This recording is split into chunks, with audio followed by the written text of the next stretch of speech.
Australia Day is a time of national celebration down under, but with no locals remaining in the tournament, it was left to the tourists to provide the entertainment. And luckily for those in attendance, Justine Henin was happy to play the starring role.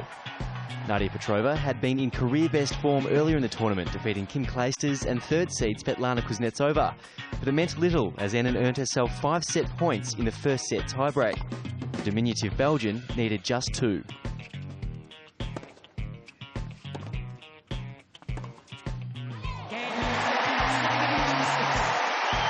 Petrova fought back to claim the first 3 games of the second set, but it proved to be a momentary lapse from Henin, who soon levelled the scores and went on to take it out 7 games to 5.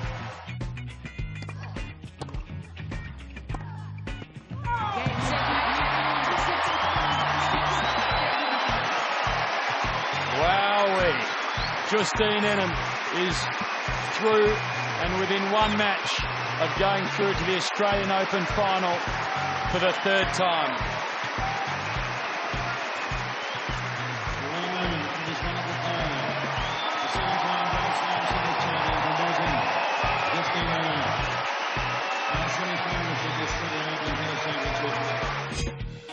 Henin will face Zheng Jie, who became the first Chinese player to ever make the Final Four at the tournament, following her 6-1, 6-3 thrashing of a hapless Maria Kirilenko.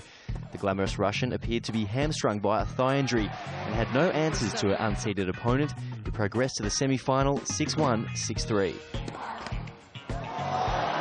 And it's a giveaway on a double fault from Kirilenko. What a disappointment for her, but what a phenomenal win by Zheng Jie of China. Marin Cilic also had history against him in his quarter-final clash against Andy Roddick.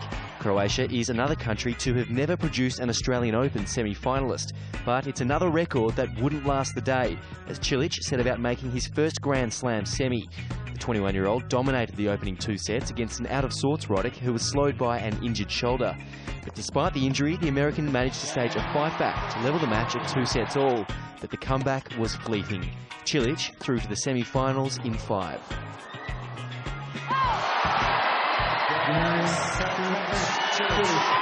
He can't believe it.